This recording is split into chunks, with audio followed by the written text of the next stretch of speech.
What's up, everybody?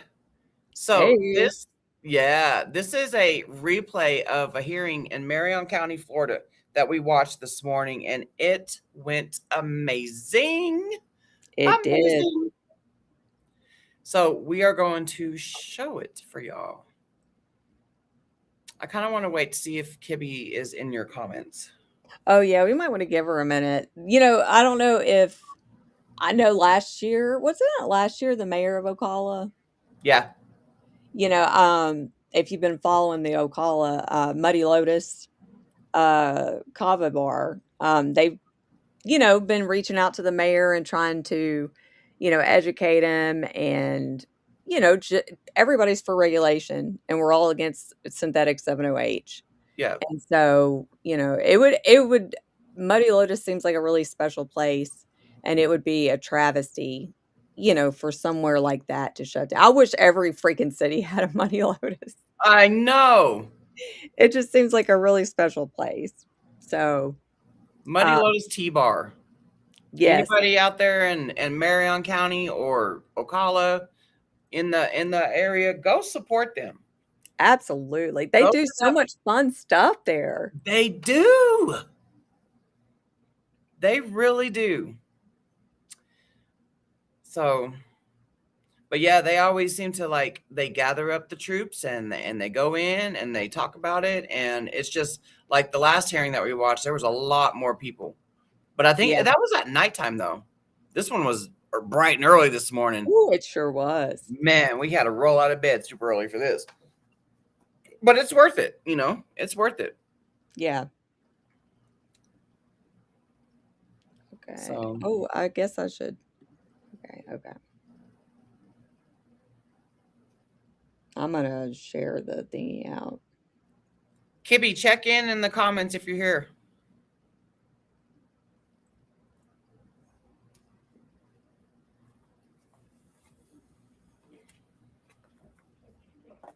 Oh, lovely. I just know she is exhausted. Oh yeah, I can't even. I remember like after the Nashville going to the Capitol, it's like I was exhausted, but I'd have to drive back. I have to drive all the way back home, but it's like, that adrenaline stays with you and you replay it over and over in Mm-hmm. your head. And so it's like, but you're still, oh, you know what? Whenever I was driving back one time, I was backing out and Jordan had called me and I was talking to him and I bumped into this like ashtray thing. I don't know if I told you about that, but like we went by that same gas station on the way home and I just started laughing because I was like, dude, that's the ashtray I knocked over. There she is. Okay, here we go. Okay, I know you are, girl. Oh my God, you are spent. Okay. This is definitely worth watching. So, Hold okay. on, I'm sharing the link. This morning.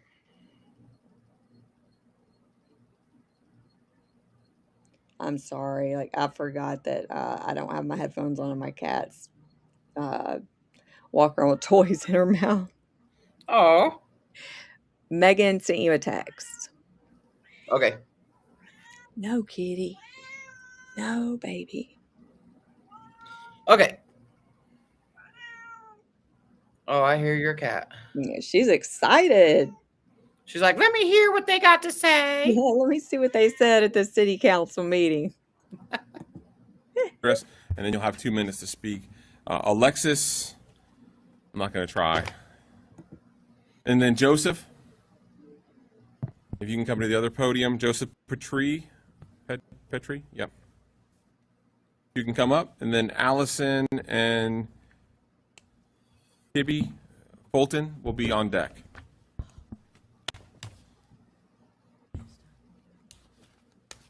Yes, ma'am. I can start. Yep. Name and address. You'll I'm- see the lights come on. When you get to yellow, you got 30 seconds left. And when you get to red, your time has expired. Okay. I'm Alexis Nikotopoulos. I am here as a member of this community. I'll leave the legalese to those more suited to that type of discussion and just speak from my heart of what I've seen and what I feel. I discovered the existence of kava bars during nursing school. I did every bit of my schoolwork at an ethnobotanical tea bar in St. Petersburg because it was a peaceful place full of people that were valuing their sobriety and their community. When I moved to Ocala 5 years ago, I found Muddy Lotus tea within days of arriving here. It quickly became the one place in this town that I felt that I could go and nourish my mind and my soul by sharing in conversations with other people of like mind. The one place I could go after my 12-hour nursing shifts and not be surrounded by people that are intoxicated, be surrounded by people that value the community and their sobriety there as well.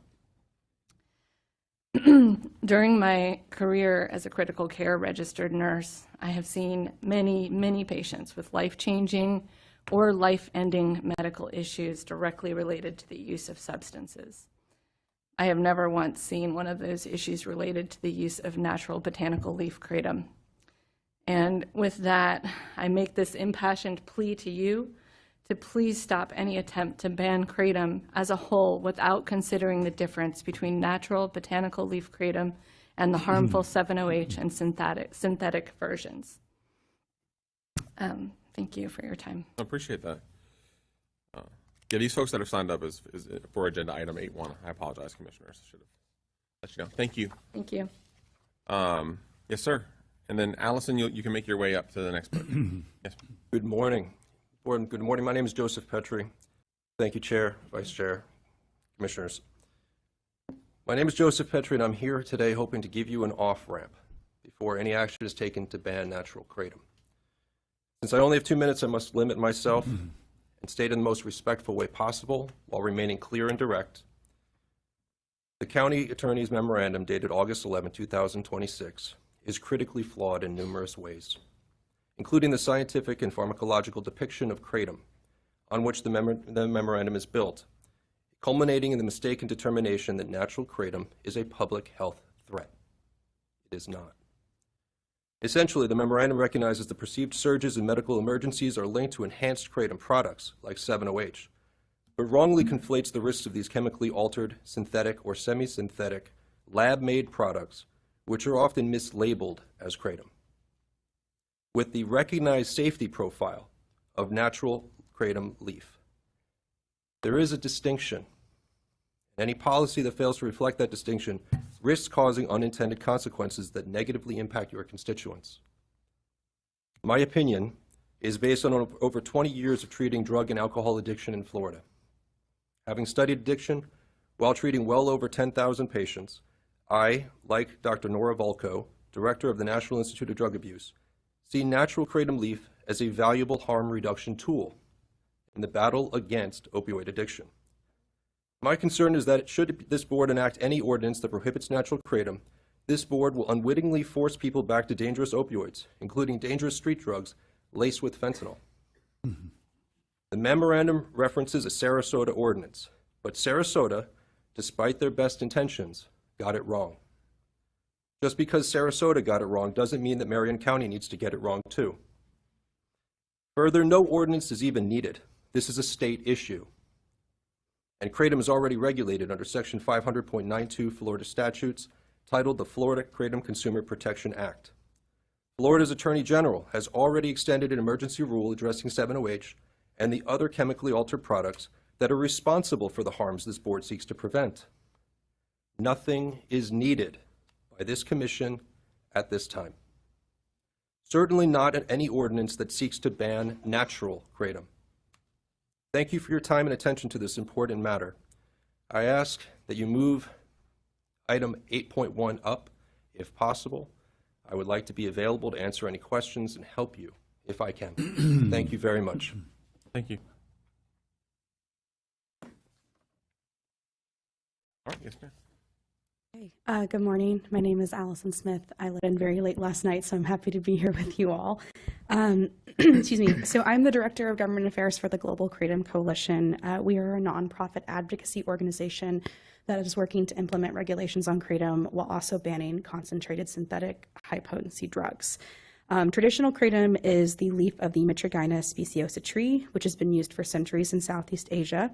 As these leaves oxidize, a small portion of mitragynine, the primary alkaloid in kratom, breaks down to what is called 7-hydroxymitragynine, otherwise known as 7-OH. However, this is only trace amounts and not to a level that would cause the opioid-like effects that you see in concentrated products. The industry standard for the differentiation between these two products is 2%. Any product above 2% 7-OH is considered, any product less than 2% 7-OH is considered traditional or natural. And that's because if you pluck a kratom leaf off the tree and test it, you will never find it with a 7-OH concentration of higher than 2%. And then likewise, any product higher is concentrated synthetically altered, and they are considered adulterated under the Dietary Supplement Health and Education Act, otherwise known as DSHEA, which is a federal law. In recent years, manufacturers have begun producing these high-potency and addictive drugs for financial gain. It is in the interest of these drug manufacturers to confuse and conflate both regulators and consumers. They use deceptive marketing practices to conflate these products as quote-unquote kratom, despite being pharmacologically, psychologically completely different from each other.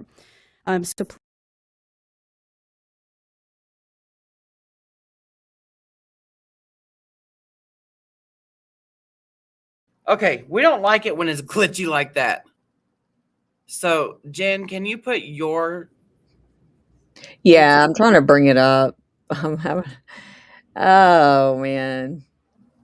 That is, it messes with me when that's like that.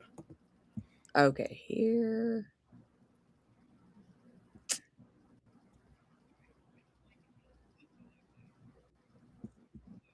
Okay, you know what? Hold on.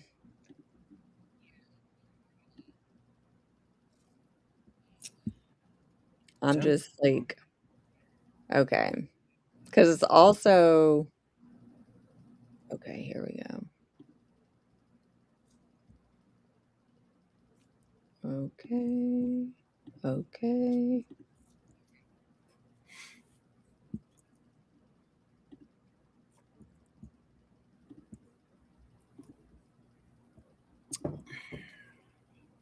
Okay. Okay, that looks good. All right. Here we go. Using these high potency and addictive drugs Thank you. For financial gain. It is in the interest of these drug manufacturers to confuse and conflate both regulators and consumers. They use deceptive marketing practices to conflate these products as quote unquote kratom, despite being pharmacologically, psychologically completely different from each other. So please make no mistake, these products are different, and the concentrated 7-OH products are what is driving the public health crisis that you are seeing today.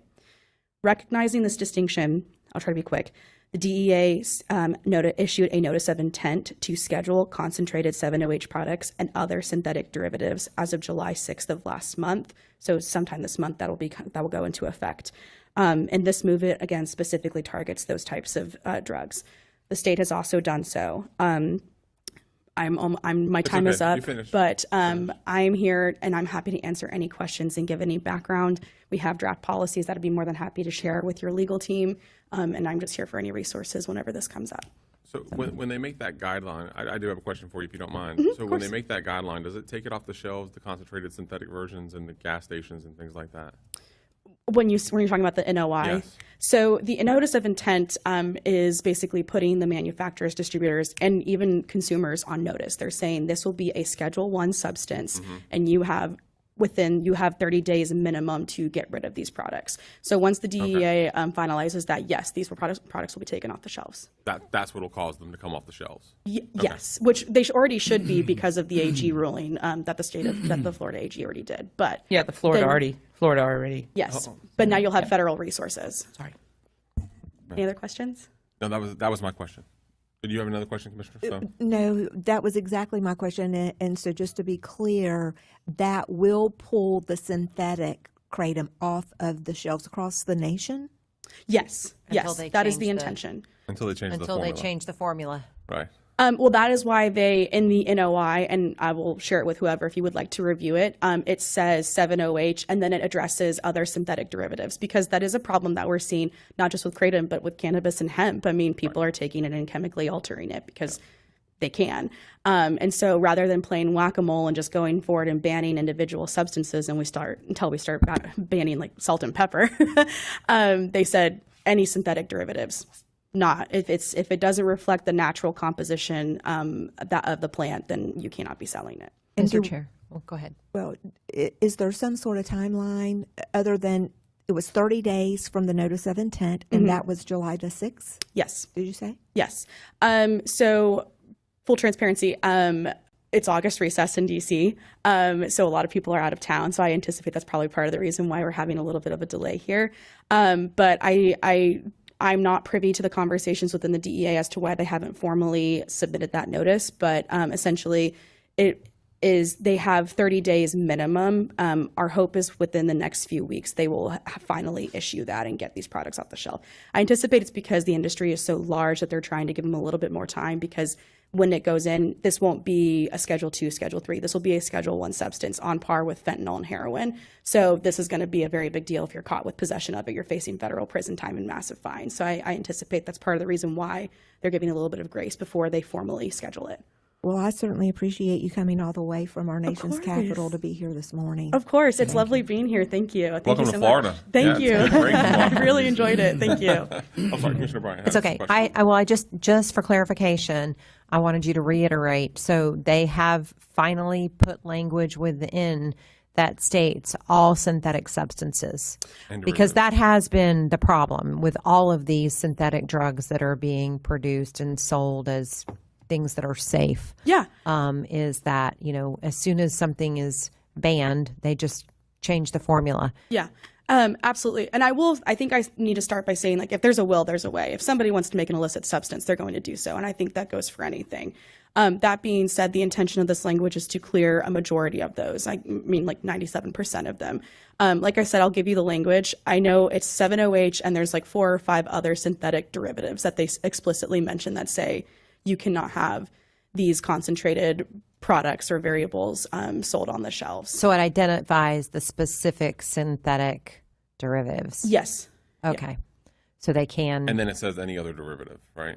Let me look at the language. Yeah. Let me Okay. just double check. Can you send that to us? Yeah, absolutely. Yeah. Is there a business card Yep. or something We'll that I get can? someone will get it to you, Tracy. Okay. Someone will help you, Thank you. Yeah, of course. and we'll get it to our legal team because they'll want to look at it. I'm sure. Yeah, definitely. No, Fabulous. I'll send No. this to you right now. thank you. Yes, ma'am. And then Sonia's up next. Hi, Hello. My Name and name is- address for the record. my name is Kibi Fulton in Ocala. So you know how you write something and then you hear all this other things and you go, okay, well, that changes that thought and that changes that thought. So I'm really not going to follow what I was going to say. I want to tell you a couple of things. The fentanyl, the recognition of fentanyl today. I have a story about somebody who works with me who actually just helped a police officer capture somebody, and a bag of fentanyl fell out. And he helped probably save this police officer's life. I'm going to go out on that limb. And we're all very proud of him, and he's my manager. And I'm very proud of him. I might get in trouble for telling you this story. In the paper. Yep. But he is an awesome gentleman that we have working for us. And he was at his karate dojo, and the police officer got saved by a karate man. So it's an awesome story. But I also want to let you know that before Chief Graham died, and I wish he'd have got recognized today about the fentanyl, because he's one of the ones that started the program here in Ocala. He's our friend. Because when we first opened, we went to him and we said, hey, this is what we do, this is who we are, and we just brew the leaf. And he says, if you're here to help people, I'm here to support you. Unfortunately, and anyone that knows him knows he was really funny. And unfortunately, he passed away 3 months after that. But where do you go whenever you want to quit doing something you shouldn't probably be doing that's not healthy for you? Where do you socialize? You come to Money Lotus Tea. Because we embrace people, we help people, we're compassionate. We've never sold synthetic 7-OH, and we never will. I never supported it. Could have made a lot of money, but that's not who I am at the end of the day. I don't want to be collateral damage. Please, understand. I love my community as much as you do. And I'm always going to be here to answer questions with you. Thank you for your time. Thank you. Dylan? Good morning, Ma'am. everybody. My Morning. name is Sonia Ritchie. I am one of the co-owners of Muddy Lotus Tea. I need I your do address get for a- the clerk. I'm sorry? I need your address if you don't mind, please. Sure. Code? No, Okay. we'll figure it out. We're all in the same circle, I believe. As I said, I'm one of the co-owners of Muddy Lotus Tea. We are an alcohol-free bar. We are the only one here in Ocala. For 8 years, we have provided a place where adults can gather without alcohol. We have employees with families who depend on the income of our business provides. We follow Florida law, check identification, and serve traditional kratom leaf only to adults 21 and older. When new regulations were discussed, we began making changes before they were required to be responsible practices to matter to us. We support enforcing Florida law concerning isolated, concentrated 7-OH. Traditional leaf represents approximately 40% of our revenue. A blanket ban would close our doors, eliminate jobs. Remove an alcohol-free community space from Ocala. Our employees, customers, and business should not suffer because of manufactured products we have never sold. Any regulation should identify specific product causing problem and measure the effect of lawful businesses before decisions are made. My question is, before directing staff to write an ordinance that would close a lawful 8-year local business, will you require an honest business impact study and meet with the business's employees and customers who will be affected? I appreciate your time this morning. Thank you. Appreciate your testimony. Thank you. Serena will be up next. Yes, sir. Hello, my name is Dylan Aldridge. My address is 20. I'm here today to discussion of kratom. Funny enough, the manager that my boss referenced, Kibby, I'm the gentleman that worked with the Ocala PD officer to wrestle the guy that was on fentanyl and trying to attack the people around him. I'm here because the discussions on kratom directly affect my livelihood and a legitimate business here that I care about deeply.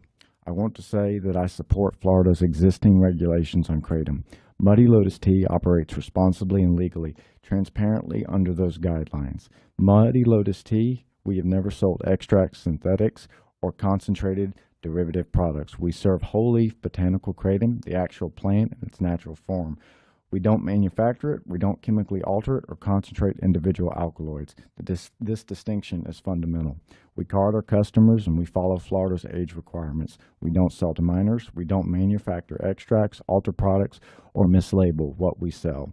We are a small, compliant Marion County business following the rules of the state of Florida has already established. So I understand the concerns about higher risk or concentrated products, but I don't believe responsible businesses like ours should be treated the same as companies selling products that are fundamentally different from what we provide. Florida already has a regulatory framework for kratom. If there are gaps, address those gaps. If their specific products are creating a problem, regulate those products. But please don't punish small businesses because they're irresponsible ones.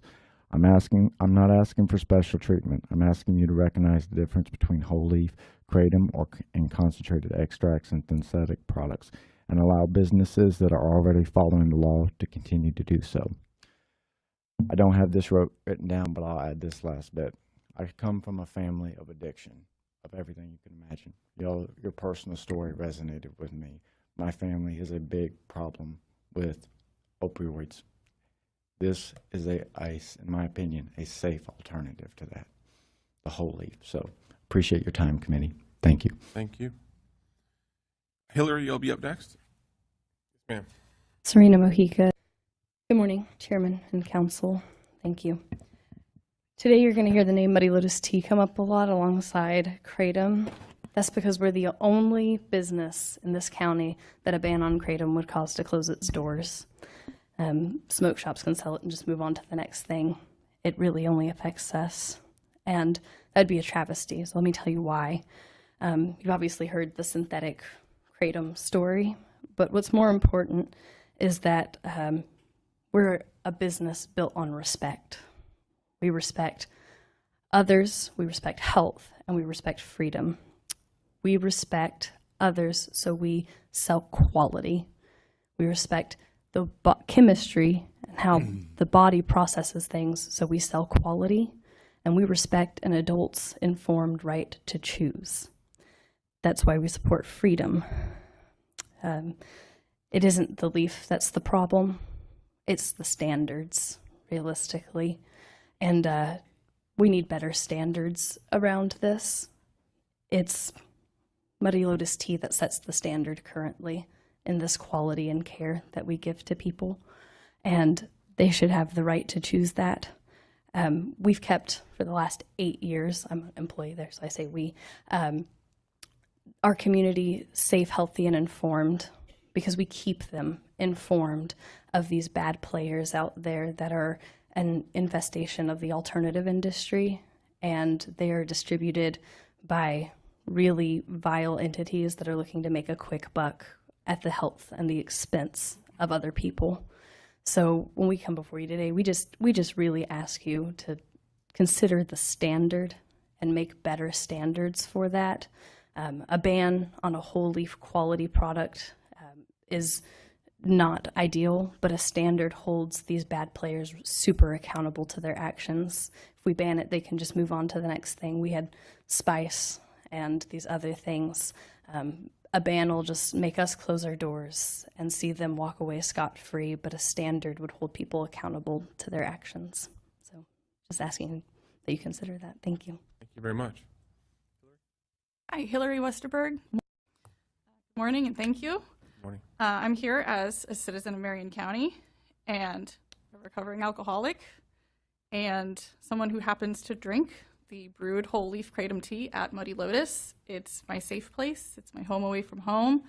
It's also the safe place of my husband, who unfortunately couldn't be here. He's a combat veteran with pretty severe PTSD. He's very uncomfortable in most public settings, but Muddy Lotus is a place where he has found he can be himself, he can relax, he doesn't have to constantly be looking over his shoulder. So it's really important to our family.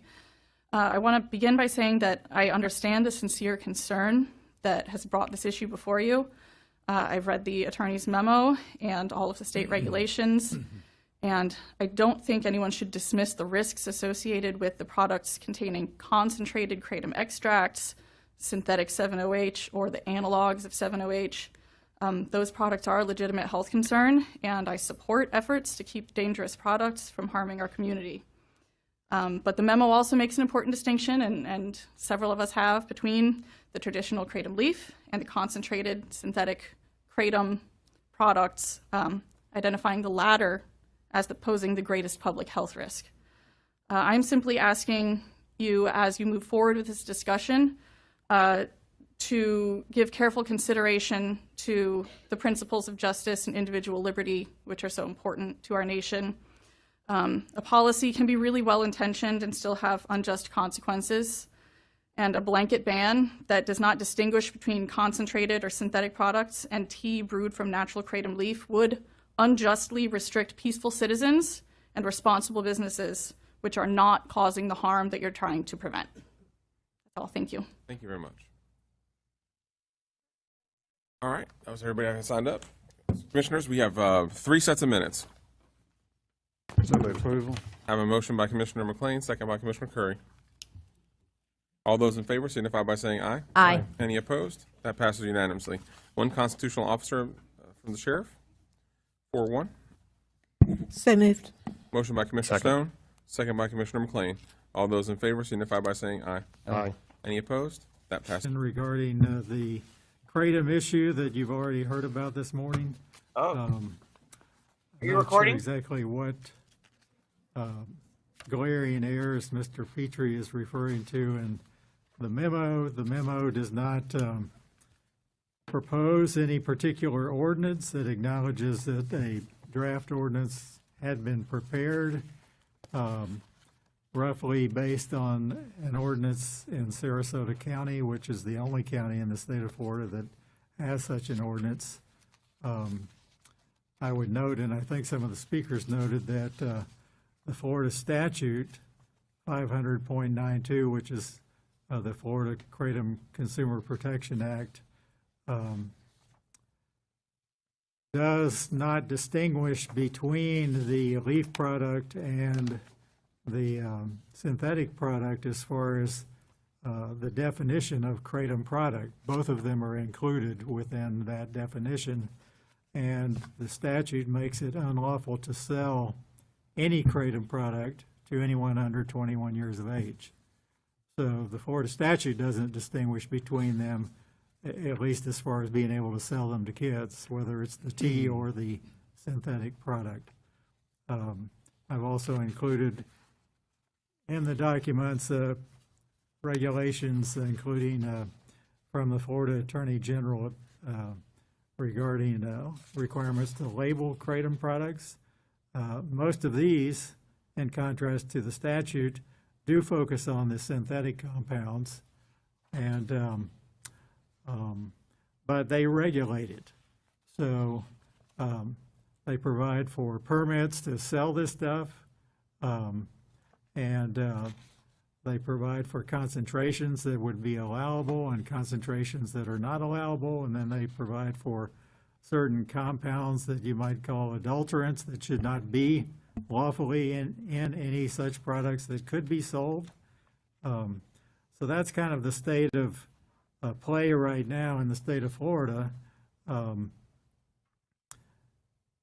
You have limited options locally as far as what we could do. We could try to adopt an ordinance to focus on the synthetic products, which would not include the leaf products. However, if you're going to focus on the synthetic products, then you're going to have a laboratory that's going to be able to test the synthetic products to be able to prove that what's in the product that you have confiscated and you're trying to prosecute on. And again, all these Florida Administrative Code sections that are attached list a number of these synthetic products. If, in fact, the federal government, my understanding was that the DEA had filed a notice of intent to temporarily place concentrated synthetic 7-OH as a Schedule I, and that rule was going to become effective August 5th of 2026, and as opposed to sometime in July. But at least as of the information I had so far, that had not taken effect yet, even that temporary rule. I think it certainly would be to everybody's benefit if the federal government does go ahead and do that, not only at the federal level, but the state level, because for whatever reason, the state of Florida hasn't so far chosen to treat this as like a Schedule I controlled substance. So because the issue had been brought up at the opioid task force for many valid reasons, a number of people there, it's my understanding, made reference to tragic situations they had in their own families. So people are crying out for some kind of regulation for this because it is a public health and safety issue. But it's very, very challenging to regulate at the local level. So I'm just bringing it to you for whatever discussion you want to offer to us. Commissioner Bryant. So, Mr. Chair, this got pushed along much more quickly than it was intended to be pushed along, and I think there was some misinterpretation of the direction at that meeting. And as we have all received many emails, we've had testimony here regarding the difference in synthetic and the natural leaf and what they both do. And I don't think there's anybody that doesn't agree that the synthetic product is the problem. And based on the testimony that we've heard today, I think it would probably be in this board's interest to just hit pause and follow up on the DEA ruling and what's coming down from the federal government, and then maybe have some communication with our Attorney General to see if they're going to change anything before we move forward with doing anything. As we heard today, we might not need to do anything. This board has always been really, really has always done a very good job of making common sense, logical decisions and not putting things in place that we can't enforce, because we understand that when we do that, law enforcement's going to come to us and they're going to say, hey, you just did that and there's nothing we can do to enforce that, or it doesn't make sense. So I would have been the one that would have brought this forward anyway, as that was the seat that I sat on. And so that would be my request today. Yep. That's fine. Commissioner Bryant, first of all, just to clear up a misconception, I had on the opioid settlement with your replacement, I had volunteered to do that, but Commissioner Stone had requested that, so I had backed off, and she's going to take over that. Right? Okay. The chair the chair is going to make that decision. Sure. Whatever you guys want to do. Yeah, whatever. Okay. Just don't be taking my money and using it for things that we've already discussed. Yeah. The other thing, and my comments here, I don't mean to abdicate any responsibility of the commission, but in conversations with our mayor, Ben Marciano,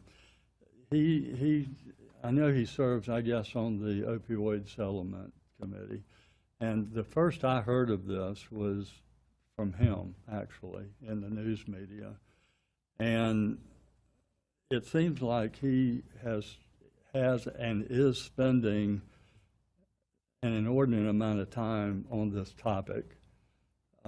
He's visited with the Attorney General twice, among a host of other meetings, in charge of the police department, and I'm sure our sheriff is probably doing his due diligence as well. But I want to throw it out. Is the proper place to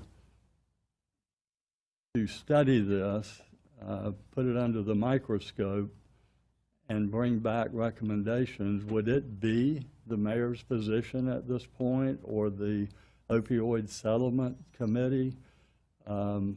Because I'm a little lost myself. I mean, I'm just trying to figure it out, and then all of a sudden we kind of jumped the gun and we're talking about the ordinance, and I think it went a little quicker than, like Commissioner Bryant said, than we intended. But does it make sense, rather than everybody studying the same thing in hyper time, to go ahead and throw ourselves in with the mayor's effort, and get a recommendation from his research?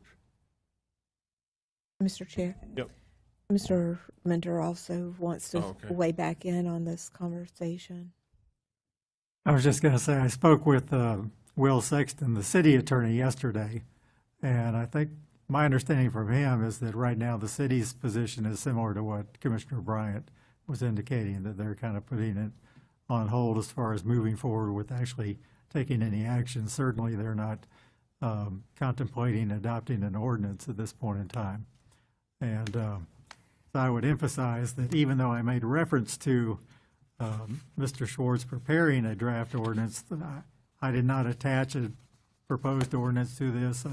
So this memo was not proposing the board adopt an ordinance.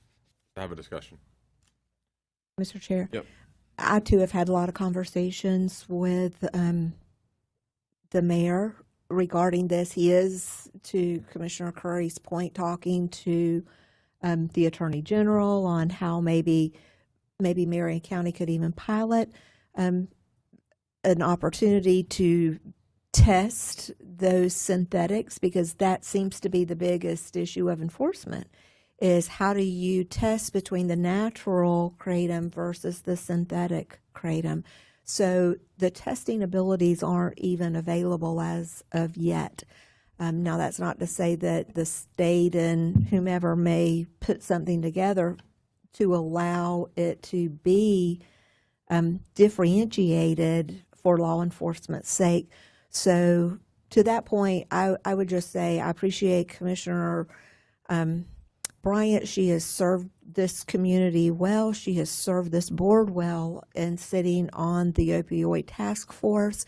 And I understand why it's a big deal. And I certainly support, let's find a way to do what we can to help keep people safe and alive here. But to just take a pause on it would be our best bet in my estimation as well. And coordinate somewhat with the mayor to find out where that next step may be.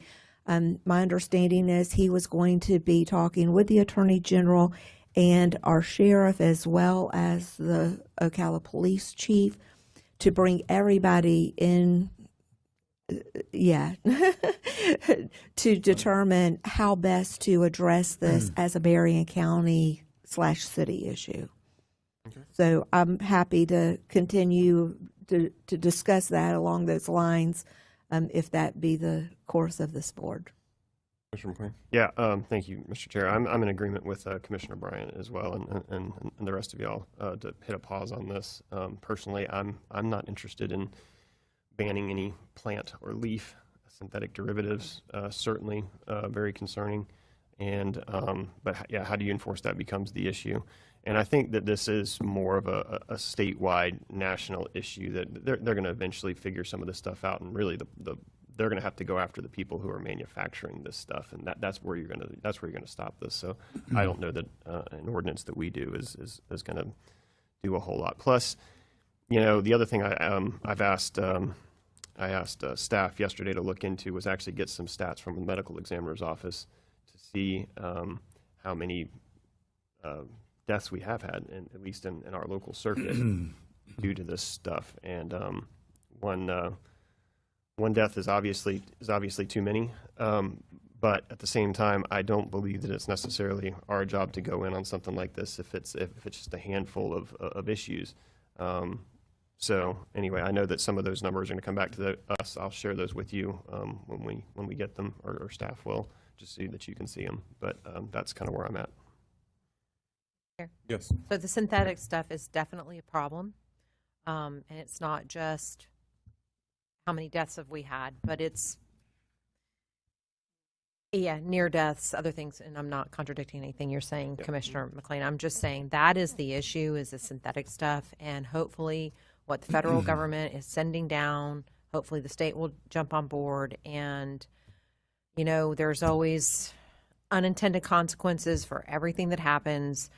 But I think getting to the point where you're pulling the synthetic stuff off of the shelves and it can't be sold anymore, that's a huge win. So I think that's probably where the focus should be, working with the state to make sure that they are going lockstep into what's being passed down. And Commissioners, one more point too. I've already been talking to staff about this for a while now, and my understanding is working through the process. But one thing that we can do is currently in our code, smoke, vape shops, those types of things are still allowed to be built near schools. And if we can regulate some of those things where some of those places are, at least they're not falling into children's hands, which I think we should be looking at with the tobacco stuff anyway, as well as the convenience stores. If we can have some sort of something in our code to say that these things will not be near schools, near churches, near places where kids are going to be, I think that will help too. My understanding is that is working through the process and should be coming to us soon. So Commissioner Tracy Straub, Assistant County Administrator, you should actually see that item at your public hearing on August 26th. So it's been through LDRC. It does not touch exactly on that point, but we can continue to make edits.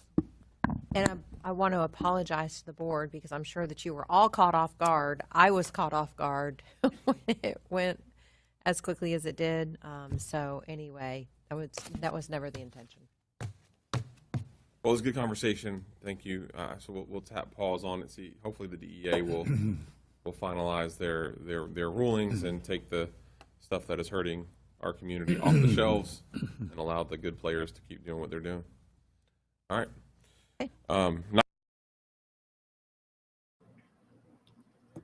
So yeah, that's what happened in Marion County for today. Yes, indeed. Sorry, I've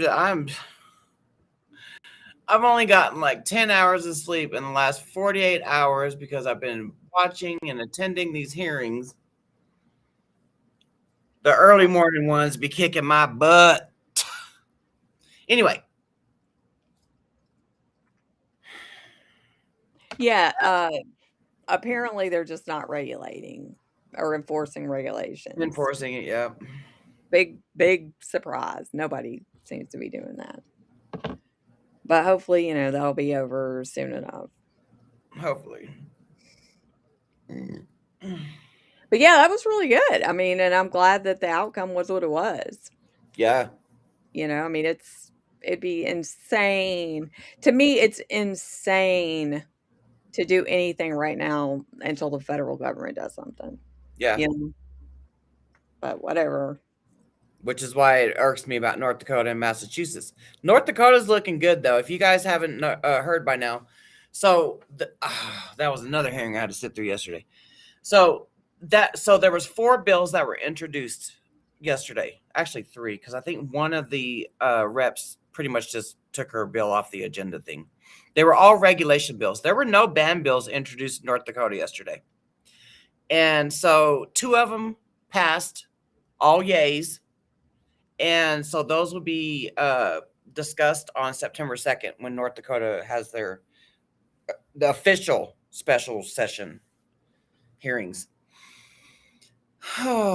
So that right there to me, so the North Dakota, oh yeah, ban kratom 30 days, yeah, get it off shelves. Everybody's getting it off the shelves, right? No ban bills. Yeah. No ban bills were introduced. So yeah, North Dakota, Massachusetts, doing the knee-jerk reaction, which is what I imagined what happened in 2016 when the DEA announced that they were going to schedule kratom. So then the first initial, like 6 states, what have you, banned kratom because they did a knee-jerk and like, oh, yep, we got to be on par with what our federal government's doing. But now that our federal government is doing something about the synthetics, now they want to, like Massachusetts, ban it all. Yeah. Take it off the shelves. It's Schedule 1. It don't make sense. I mean, it just don't make sense. Yep. So, Kibby, I don't know if you're still here, but freaking amazing. Amazing.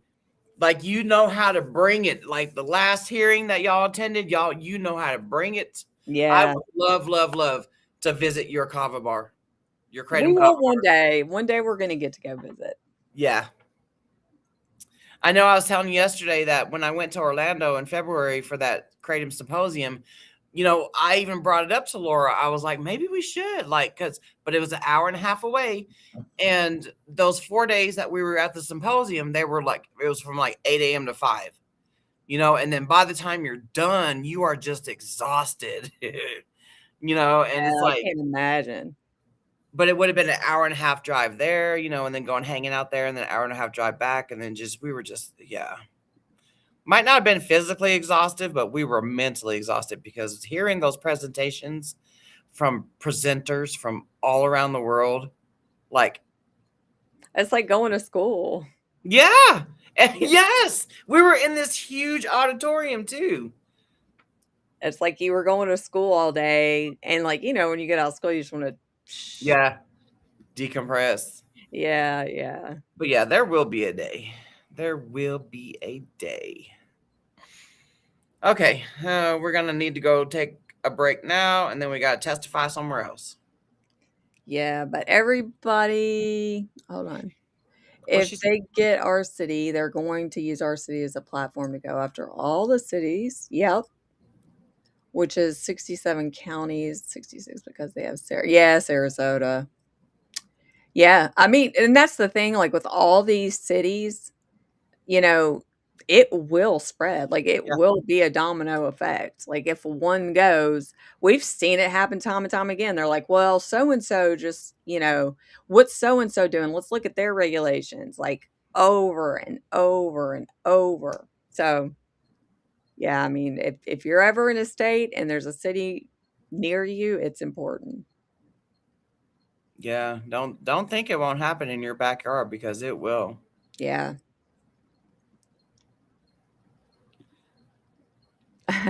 Well, good luck. I know you're tired, but you got this. You got this, Got girl. this. You freaking got this.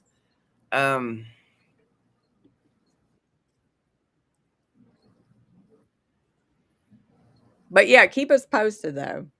Yeah. Yeah. Okay. We gotta All go. right. We gotta go, everybody, but thank y'all so much. And go kick ass, Kibby. Yep. Kidding.